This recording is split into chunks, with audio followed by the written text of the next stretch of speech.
Hari ini gue bakal jelasin 3 penyebab yang paling sering gue temui yang menyebabkan akun affiliate konten kreator itu rusak. Kalau ada di antara kalian yang merasa relate, jangan-jangan di akun kalian pernah melakukan salah satu dari 3 kesalahan ini. Alasan pertama, shadow ban. Kita tahu dan kita yakin kalau ada yang namanya shadow ban. Ini adalah fenomena yang sudah sering ya gue temui. Nggak cuma di teman-teman sekitar ya, tapi juga pernah terjadi di akun gua. Jangan sampai kita kena pelanggaran, akun kita kena shadow ban, kita mau jualan susah, kita mau konten nggak ada yang nonton, cuman karena satu pelanggaran doang. Kita masuk ke poin kedua, yaitu beli followers atau view ya. Gua sangat tidak menyarankan, bahkan melarang, ya mengharamkan ya, yang namanya beli followers dan view ini. Kenapa? Nggak ada yang nonton. Buat apa follower 10 juta yang nonton nggak lewat 10 ribu? Akun kita yang awalnya sehat, yang awalnya punya masa depan nih, bisa pelan-pelan kita bangun. Sekarang kecampur-campur gini gimana benerinnya? Kita masuk ke topik ketiga. Kalau ada di antara kalian yang menyadari akun TikTok kalian itu engagement-nya makin lama makin turun. Atau dulunya akun kalian itu gampang banget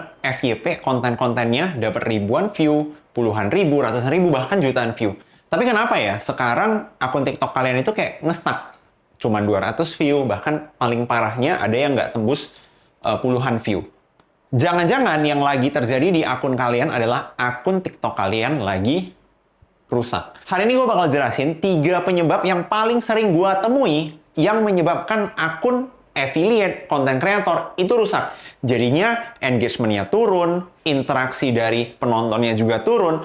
Seperti mungkin banyak yang bilang ya, seperti akun ini tidak dioptimasi sama TikTok. Seakan-akan TikTok nggak mau ngedatengin penonton ke akun kalian. Kalau ada di antara kalian yang merasa relate, kok yang Koko bilang ini relate banget ya sama kondisi akunku sekarang, kalian wajib banget nonton video ini sampai akhir. Jangan-jangan di akun kalian pernah melakukan salah satu dari 3 kesalahan ini. Oke, kita masuk ke alasan pertama.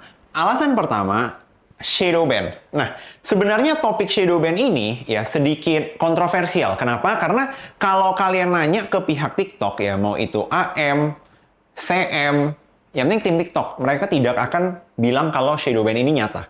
Nah, sedangkan kita yang praktisi ya, konten, sebagai affiliate, kita tahu dan kita yakin kalau ada yang namanya shadow ban. Karena ini sering banget terjadi di akun-akun afiliator atau konten kreator di mana sebelumnya engagement-nya bagus-bagus aja kok. Tapi kenapa ya setelah 1-2 pelanggaran ya engagement-nya langsung ngedrop gila-gilaan. Nah, jadi buat teman-teman di sini tadi gue udah spill ya. Penyebab dari shadow ban ini adalah pelanggaran. Coba deh, kalian pikir-pikir lagi, di akun kalian pernah nggak kena pelanggaran, terus beberapa hari kemudian engagement kalian itu drop gila-gilaan. Mungkin dulunya itu kalian gampang dapat ribuan view. Kenapa ya setelah pelanggaran ini view aku itu mandek, cuman ratusan doang, bahkan nggak tembus 200.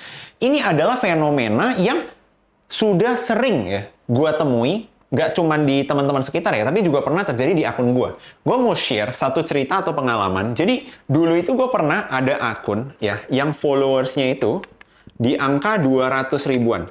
Oke?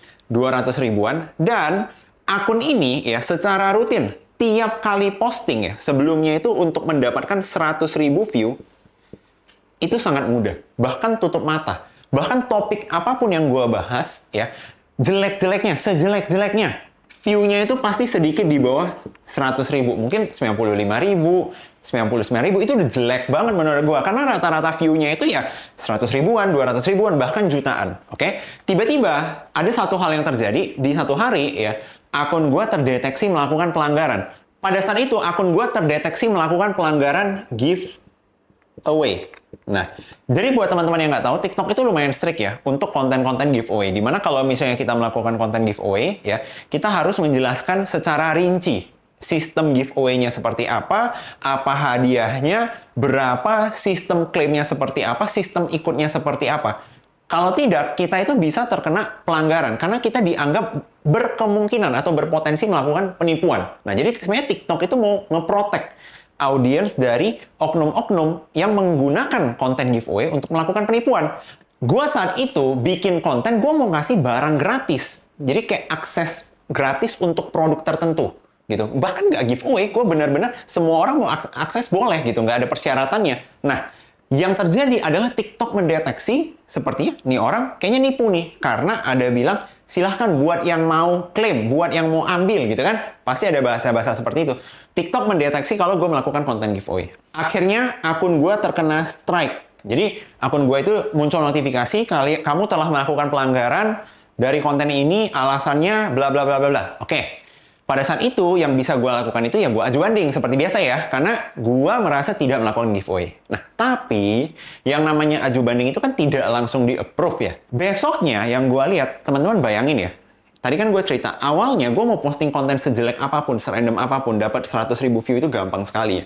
Tapi setelah 1 hari setelah gue melakukan pelanggaran, view gue ya itu tidak tembus 10.000 view. Teman-teman bayangin, dari yang 100.000 tutup mata, kena pelanggaran, besok tiba-tiba tidak mencapai 10.000 view. Dengan kondisi followers gue 200.000. Nah, itu kan ada yang namanya ketimpangan yang nggak masuk akal gitu loh.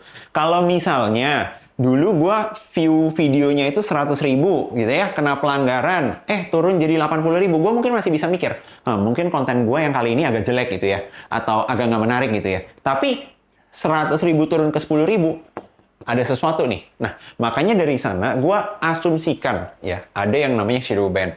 Terus gue nanya kan ke teman-teman, kalian pernah nggak punya pengalaman serupa? Ternyata rata-rata dari mereka yang udah main TikTok lama itu punya pengalaman yang sama. Setelah kena pelanggaran, ya beberapa hari kemudian engagement-nya drop gila-gilaan. Makanya gue bisa kategorikan salah satu penyebab akun TikTok rusak engagement-nya itu adalah shadow ban. Itu juga jadi alasan kenapa gue selalu ya mempromosikan ke kalian untuk berhati-hati ya mempelajari peraturan-peraturan TikTok supaya apa? Menghindari pelanggaran. Jangan sampai kita kena pelanggaran, akun kita kena shadow ban, kita mau jualan susah, kita mau konten gak ada yang nonton, cuman karena satu pelanggaran doang. Tapi ya balik lagi ya, kalau teman-teman nanya ke tim TikTok shadow ban ada apa enggak, mereka pasti akan bilang nggak ada gitu. Itu kayak mungkin SOP-nya mereka atau gimana. Tapi gua sebagai praktisi, teman-teman yang lain, konten kreator yang memang konten, kita percaya ya kalau shadow ban ada karena kita sendiri merasa pernah mengalaminya ya. Dan mungkin sekarang muncul pertanyaan ya di benak teman-teman. Kalau misalnya akun gue kena shadow ban, yes, gue pernah melakukan pelanggaran, sekarang akun gue engagement-nya ancur lebur. Kira-kira berapa lama engagement yang ngedown gitu ya?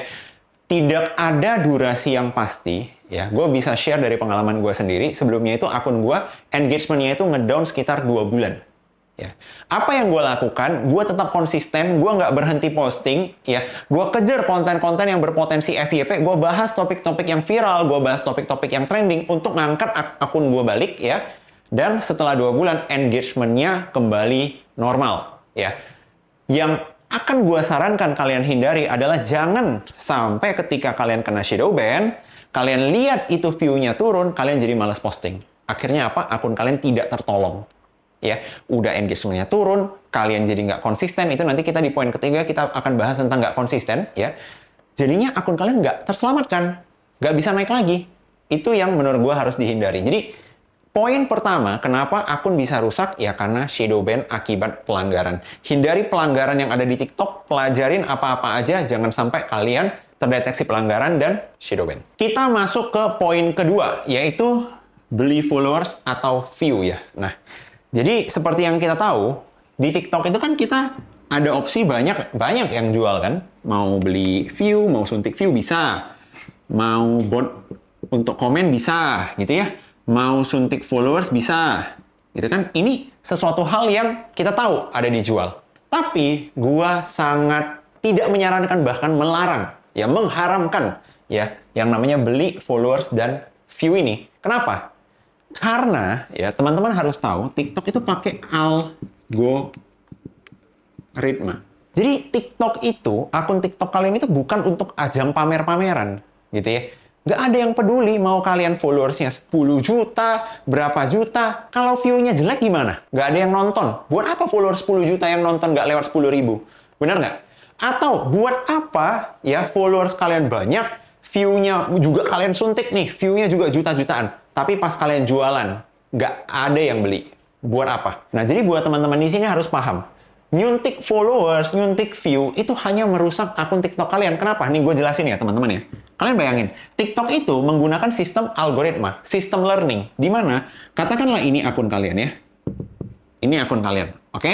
Gua selalu menyarankan kalian itu untuk punya personal branding, fokus ke satu niche. Tujuannya itu supaya apa? Supaya algoritma dari TikTok ini seperti mesin.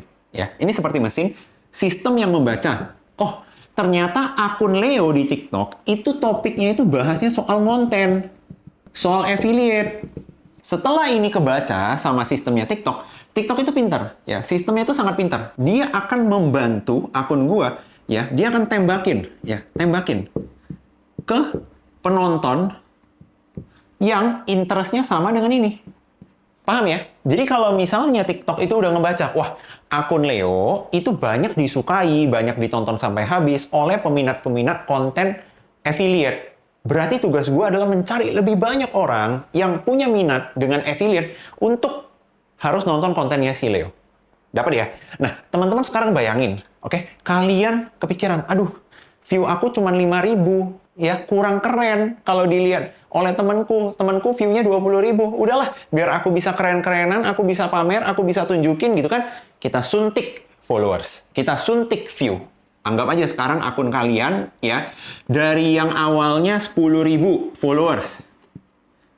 Awalnya view-nya itu juga rata-rata 10.000. Oke, kalian suntik nih. Oke, naik dia. Naik kan? Nah, followersnya itu sekarang 100.000.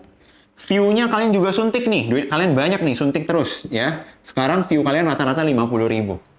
Tapi setelah dicek, ya ampun, disuntiknya itu pakai bot orang Rusia. Teman-teman di sini pasti pernah lihat ya, kalau misalnya view-nya naik ya, disuntik pakai bot, followers-nya naik, pas dibuka, kenapa ini namanya nama orang Rusia? Kenapa ini namanya nama orang Eropa? Kenapa ini bule? Kenapa ini orang dari China? Nah, itu akhirnya akan merusak algoritma akun kalian. Sekarang TikTok membaca akun kalian ini, nih, kita ambil contoh ya, misalnya akun si Leo lagi. Awalnya memang topiknya itu konten dan affiliate. Masuk orang Rusia. Orang Rusianya ini ya, dia itu suka nonton konten kucing. Itu pun kucing Rusia, dia nggak mau nonton konten kucing Indonesia. Nah, setelah itu, masuk lagi orang China. Orang China ini sukanya itu nonton konten makanan. Oke? Masuk lagi orang Eropa. Orang Eropa ini suka konten game. Nah, sekarang followers kalian udah bercampur aduk.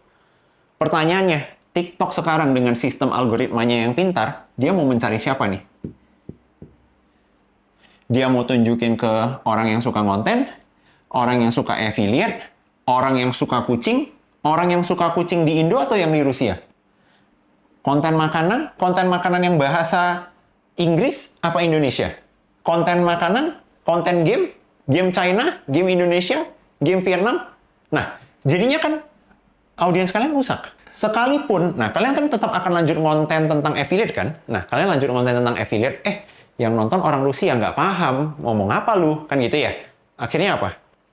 Inilah yang menyebabkan engagement kalian makin hancur. Ya, jadi jangan kaget kalau misalnya teman-teman di sini pernah dengar cerita ya, orang udah nyuntik followers, beli view, akunnya yang awalnya aman-aman aja, malah hancur. Ini lebih fatalnya lagi kalau kalian pakai akun kalian untuk affiliate atau untuk jualan sebagai seller, hancur lebur. Ya, penjualan kalian dari yang awalnya ya, yang nontonnya itu mau belanja, sekarang yang nontonnya nggak paham kalian jualan apa. Makanya hati-hati. Pernah juga pengalaman salah satu murid gua, ketika nge-live, akunnya itu tiba-tiba yang masuk itu semuanya bukan orang Indo, tapi orang Thailand. Ya, jadi memang view-nya rame. Dia jualan, tapi komennya itu semua bahasa Thailand. Teman-teman bayangin gimana jualan seperti itu. Ya, setelah dicek, oh ternyata memang adminnya pernah beli followers, walaupun dikit ya pada saat itu ya. Dia beli followers dikit. Mungkin bosnya ada KPI tertentu lah, jadinya dia beli followers tuh. Nah, jadi orang Thailand. Nah, lucu ya. Jadi teman-teman bayangin, hanya karena kita nyuntik followers, view, akun kita yang awalnya sehat, yang awalnya punya masa depan nih, bisa pelan-pelan kita bangun. Sekarang kecampur-campur gini gimana benerinnya? Nggak bisa kita usir. Bener nggak? Nggak bisa followers kita itu, misalnya kalian udah suntik 100.000 followers tadi. Gimana kalian usir satu-satu, terus 100.000 orang supaya balik jadi orang Indonesia lagi? Jadi ribet sendiri kan? Makanya teman-teman di sini, Jangan pernah beli followers, jangan pernah nyuntik view. Itu akan merusak akun kalian. Kita masuk ke topik ketiga, nggak konsisten. Nah, ini sebenarnya salah satu alasan paling simple. Ya. Tapi karena simple, banyak yang melakukan. Nggak konsisten ini. Teman-teman, coba pikirin ya. Pernah nggak kalian punya pengalaman, ya kalian udah konsisten konten nih, tiap hari satu, tiap hari satu, tiap hari satu, pulang kampung, gitu ya. Atau, amit-amit nih, sakit nih. Sakit 3 hari, lemes badan, nggak bisa konten. Udah nggak bisa konten, kalian nggak ada draft lagi. Nggak ada siap mempersiapkan stok konten. Jadi selama seminggu misalnya, kalian stop konten. Apa yang terjadi? Rata-rata pasti jawabannya adalah engagement-nya turun, view-nya turun. Benar ya? Pasti punya pengalaman nih. Nah, jadi TikTok itu adalah platform yang sangat suka akun yang konsisten. Ya, ini bisa dikonfirmasi teman-teman. Kalian kalau misalnya nanya ke tim TikTok, misalnya kayak gue nih, gue kan punya kreator manager, jadi tim TikTok yang dikhususkan untuk menghandle akun gue. Nah, tugas mereka ya rata-rata itu memastikan gue konsisten. Koh hari ini posting, koh hari ini bisa live berapa jam, koh bisa diinfokan nggak live-nya jam berapa. Gue sampai, wah ini gue nih diatur-atur sama TikTok nih. Akun-akun gue diatur, gue yang harus ngeset, mau jam segini ya Pak, sampai jam segini ya, aku live ya. Kenapa? Karena TikTok itu mau memastikan kreatornya itu konsisten. Ya, sekarang teman-teman yang tadi cerita punya pengalaman, oh iya Koko, aku pernah nih berhenti posting seminggu, akunku hancur lebur engagement-nya. Ya, makanya ini salah satu alasan. Dan yang parahnya, ya, setelah dia nggak konsisten, akunnya turun, bukannya dia makin semangat untuk ngembaliin, dia malah makin lemes. Nah, inilah yang nanti akan jadi lingkaran setan yang nggak habis-habis nih. Ya, dia nggak konsisten, gitu ya. Jadinya engagement-nya turun. Karena engagement-nya turun, dia makin males, makin nggak konsisten. Engagement-nya makin turun. Nah, ini muter terus. Akhirnya akunnya nggak selamat. Ya, teman-teman bisa bayangin. Jadi, apa solusinya kok? Solusinya simpel banget, teman-teman ya. Ini untuk nyembuhinnya. Ya, konsisten balik. Udah, itu satu-satunya cara. Jadi, teman-teman bayangin ini adalah sebuah loop. Nah, teman-teman harus patahin. Harus patahin ini prosesnya. Jadinya apa? Dari yang awalnya kalian udah mulai nggak konsisten, terus view-nya anjlok. Nah, di sini kalian jangan makin males. Gitu lah. Di sini kalian jangan makin males. Jadinya ini nggak muter lagi. Jadinya kalian buka jalan baru. Jadi konsisten lagi. Akunnya pelan-pelan bener lagi. Kalian makin semangat lagi. Dan view-nya makin naik lagi. Udah, muter di sana. Paham ya teman-teman ya? Jadi satu-satunya cara nyembuhinnya ya konsisten kembali. Ya, dan kejar konten-konten, topik-topik yang bisa membantu kalian FYP. Lagi ada topik viral apa, kalian bahas itu. Gitu loh. Itu cara untuk ngembaliin konten supaya kalian satu, lebih konsisten lagi, view-nya balik stabil. Nah, ini nggak cuma berlaku di konten ya, tapi juga berlaku di live.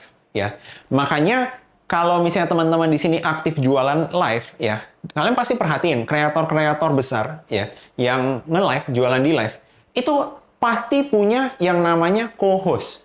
Buat apa punya co-host? Gue juga punya co-host. Gue punya 3 co-host. Ya, tujuannya itu adalah untuk memastikan akun gue tiap hari pasti ada live. Sekalipun gue di hari itu nggak bisa live, ya co-host gue akan nge-live. Jadi, teman-teman bisa track balik. Ini kalau misalnya akun FYP spesialis kalian track balik ya, mungkin kita sudah 1 tahun atau 2 tahun ini tidak pernah sehari pun akun itu tidak nge-live sama sekali. Karena kenapa? Co-host gue ada jadwal live-nya, gitu loh. Dan co-host gue 3 lagi. Gimana bisa sampai nggak nge-live? Kan gitu. Nah, itulah alasan kenapa akhirnya engagement live kita itu konsisten. Jadi buat teman-teman di sini, ya pastikan jaga konsistensinya. Nggak harus kok kalian sehari itu nge-live langsung 6 jam gitu loh. Mending kalian tiap hari ada live, masing-masing live-nya 1 jam, 1 jam, 1 jam, 1 jam. Daripada kalian satu hari nge-live 6 jam, besok untuk 5 hari kemudian kalian nggak nge-live. Gitu. TikTok malah lebih suka yang nge-live-nya sejam-sejam, tapi tiap hari nge-live. Oke? Nah, jadi gue yakin teman-teman, kalau misalnya kalian hindari ya 3 hal ini, hindari pelanggaran sehingga menyebabkan shadow ban, jangan beli followers, jangan suntik view, dan pastikan kalian tetap konsisten, ya, jangan tiba-tiba berhenti posting, ya akun kalian itu akan terjaga, ya. akun kalian itu tidak akan yang sampai rusak babak belur. Balik lagi, ini bukan berarti konten kalian pasti FYP, bedain loh. Ya, ini menjaga supaya akun kalian tidak rusak. Ya, beda dengan kalau kalian mau ngejar FYP, itu another thing. Itu usaha yang ekstra lagi yang harus kalian lakukan. Oke? Coba gue pengen tahu nih, kira-kira ya kalian tertarik nggak kalau gue bahas untuk kita kejar konten yang FYP, akun makin berkembang, apa nih 3 hal penting yang harus dilakukan? Kalau tertarik, kalian coba tulis FYP di kolom komen. Ya, kalau banyak yang komen, gue akan bikin video khusus untuk bahas topik itu. Kira-kira itu aja pembahasan gue hari ini. Pastikan kalian udah subscribe ke channel ini supaya gue makin semangat sharing ilmu-ilmu gratis seperti video ini. See you on the next video.